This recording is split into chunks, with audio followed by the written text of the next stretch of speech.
Okay, this is Wheelock's Latin Chapter 3. In this chapter, we're going to be covering second declension masculine nouns. We'll be also looking at the special subcategory of second declension masculine nouns, those that end in ER in the nominative singular. We'll also looking again at how nouns and adjectives relate to one another. And then we'll be looking at apposition. So let's do a quick review of Chapter 2. We learned about first declension nouns, and we learned about the different noun cases, and I guess I should say the characteristics of nouns, case, number, and gender. And breaking that down a little bit further, we talked about the 5 different cases: nominative, genitive, dative, accusative, and ablative.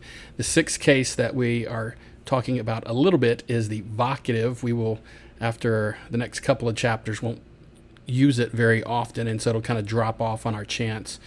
And then we looked at numbers, singular and plural, and gender, masculine, feminine, and neuter.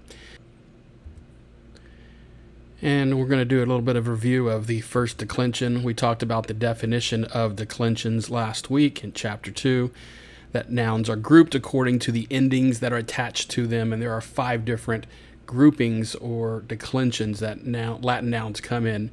Last week we talked about first declension nouns, and we used aqua, aquae as our paradigm for first declension nouns.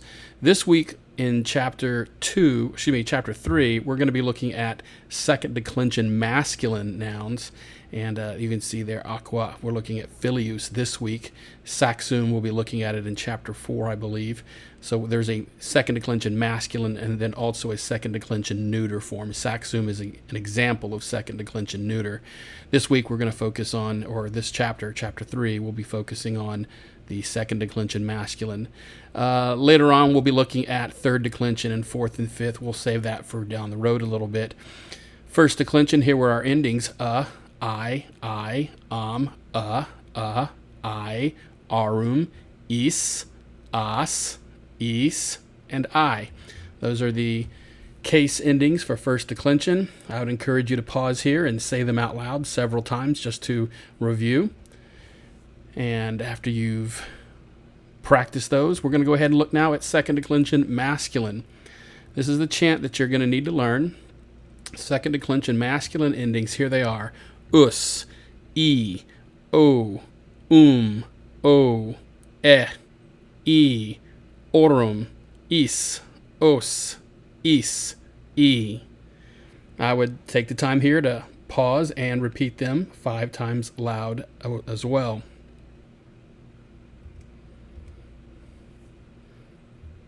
Now, I do want you to note, and in case you've forgotten, the phrase nota bene means to note well, and you'll see this note on special occasions where there's something that I want you to take note of. So nota bene, the vocative case is normally identical to the nominative case. We talked about that last week with first declension. So whatever was in the nominative case was followed in the vocative case. This is the one major exception for second declension masculine vocative singular.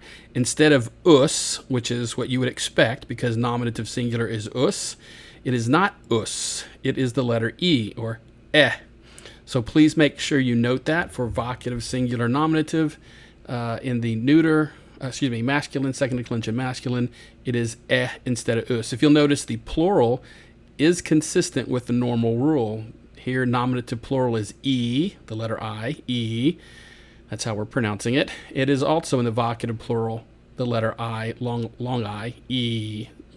So please make sure to note that. And as you can see the note in the top left corner, there is a second declension neuter form, which we will learn in the next chapter. So right now we're focusing on second declension masculine. Let's say those one more time: us, e, o, e,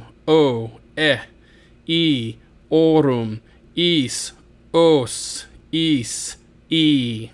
Very good. Now let's look at how we put this together with nouns and decline them.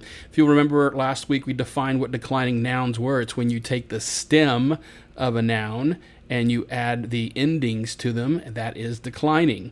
Just as taking in verbs the verb stem and adding the verb endings was conjugating, this is how you decline. So here's an example of a second declension masculine noun, populus, populi. If you and you got remember, you've got to get that stem from the from the genitive case, not the nominative. You have to go to the second form. When you look in the dictionary or glossary, you're given your definitions of words. You'll get the nominative singular form. You will get the genitive singular form. It's the genitive form that you need to look to, and this will be important for one of the forms we're going to look at here in just a minute. But if you look at the word populi, the genitive singular form, I encourage my students to underline the endings, and if you memorize your endings, you know that us, the letter I, is the genitive singular ending, so you underline it. I have my students draw a little line to separate that I from everything to the left of it, and everything to the left is the stem. So here, the stem for this word is papul, P-O-P-U-L. Papul is the noun stem. And when you drop that papul all the way down, then you can simply add all the endings to it. Let's follow this out here. Let's see what this looks like. So you've got populus. There it is. Then you've got populi, populo, populum, populo, popule, populi, populorum, populis, populos, populis, populi. There you go. The dark green, you can see the stem, P-O-P-U-L, on both sides, all the way down, singular and plural. And then you can see those endings, us, I, o, I, orum, is, os, is, I. So there's your endings. You just add them to the stem. All right, now translating them, we're going to translate them according to their case and how they function in the sentence. So for nominative singular, let's wait for this to fill in here. Here we go. This word means nation, so you've got the nation, genitive singular, of the nation. Dative, usually our indirect object, to or for the nation. Accusative is going to be our direct object, so we're just going to say the nation. Ablative is usually an object of a preposition, so by, with, or from the nation. And vocative, it's our case of calling, so it's O nation, as if you were calling out to the nation. The plural is all of those same phrases, just with the plural. The nations, of the nations, to or for the nations, the nations, by, with, or from the nations, and O nations. So that is how we translate it. All right, so you might want to pause, take some time here, practice. Look in the vocabulary list, find yourself some of the second declension masculine nouns, and I would practice declining them here at this point. All right, just a quick refresher on noun case functions, which we talked about last week. Just a quick remembrance. Nominative is basically subject. Secondarily, it would be predicate adjective or predicate subject. Genitive is the case of what we call the limiting case, most frequently possession.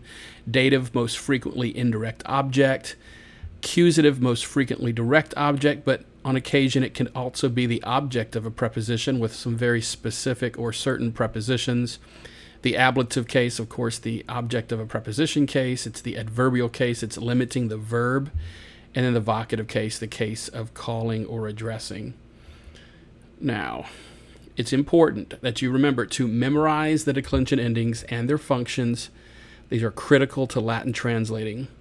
And again, caution, some endings are the same for different cases. In these instances, context will generally tell you what the function of the word should be. So for example, here in second declension masculine, notice the letter I, the long I, appears in genitive singular, but it also appears in nominative and vocative plural. The long is, is found in dative and ablative plural. And then the long o, is found in dative and ablative singular. So it's important to note that when you see these attached to a word, that you're going to have a couple of options. Context will generally tell you how that word should be translated. Now, let's talk about adjectives. Again, this is review because we looked at this last week in Chapter 2. So the same rules apply as we talked about. Adjectives basically are words that modify nouns. they can either come before or after the word they modify, but will generally come after. If an adjective is describing quantity or size, then it will often come before the noun that it modifies.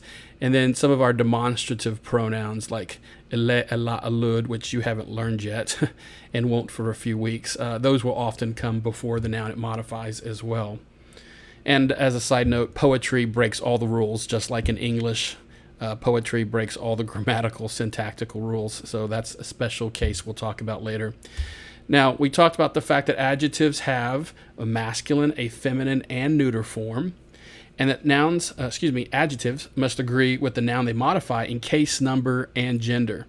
And this is important because there are some nouns, for instance, that are first declension but are not feminine. There are a few first declension nouns that are masculine, like the word for sailor. It's nautai, but it's not feminine, it's masculine. So when you pair an adjective with nauta, you have to make sure you use the us, or the masculine ending, in order for it to agree in gender. So we'll look at an example here. Let's look at this example. Populus magnus. Well, populus is a second declension masculine, so it uses the us-o endings. So the adjective magnus aum, we're going to use the magnus with the masculine endings, and that looks right because it's matching populus, magnus, populi, magni, populo, magno, populum, magnum, etc. Where we have a problem is, as I mentioned a second ago, a word like sailor, nauta. It's got the I, endings. Those are first declension endings. But it is masculine. It is not neuter. So the adjective that pairs with it has to be the masculine form. So from magnus, magna, magnum, we choose the masculine form, magnus. So we end up with nauta magnus, nautai magni, nautai magno, etc. So nauta has the first declension endings.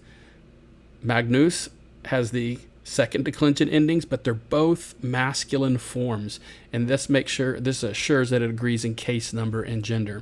So you want to practice a couple of examples of declining noun and adjective pairs, and I would practice one that is, like I said, a first declension noun, so that you get comfortable seeing that it doesn't look right. This looks wrong because they're two sets of endings, but they definitely agree in case, number, and gender. Now, Chapter 3 also deals with a specific subset of second declension masculine nouns. These are words that end in the letters ER. Some very, very common words that appear quite often. We're going to look at the example puer and ager. So let's check this out here. The word puer means son, and it doesn't end in US, which is what you would expect, right? We just learned that second declension masculine nominative singular the ending is us, puer us, but it's not puer us, it's just puer. This is a subset, a special category of nouns that ends in er in the nominative singular. So you have puer, and then you have puer-e. So the stem is puer, and to that you add the I ending. I know the animations are continuing here. It's a little distracting here, so just stay with me. So we have the genitive form pueri, and this is the reason why I said you have to look to the genitive form to find the stem. You drop that I off, and everything to the left of that I is a stem. So you could write puer, puer,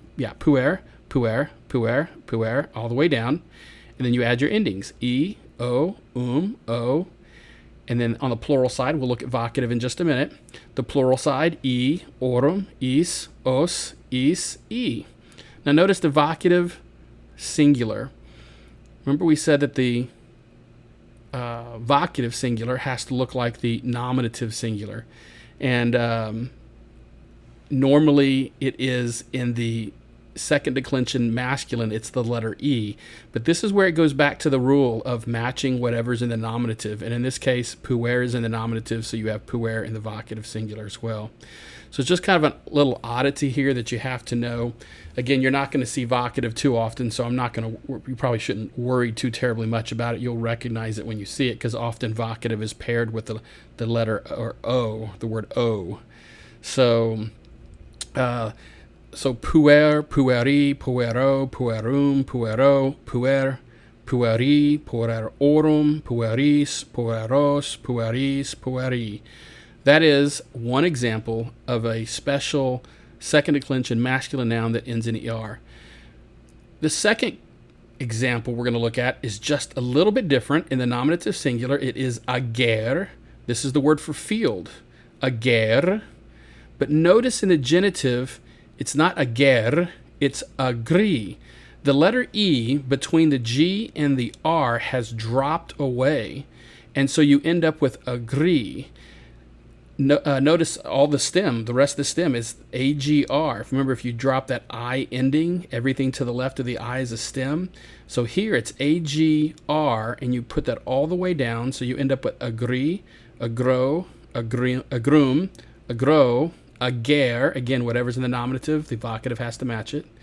And then agri, agrorum, agris, agros, agris, agree. So you have two examples of second declension masculine nouns that end in ER. One of them, puer. The genitive form looks a lot like the nominative. It's got the ER in it. In the second example, ager, the genitive doesn't look like the nominative. It drops the E. You end up with agr as the stem. So let's notice this difference here. Some of the nouns will keep the E before the R, and some will lose the E.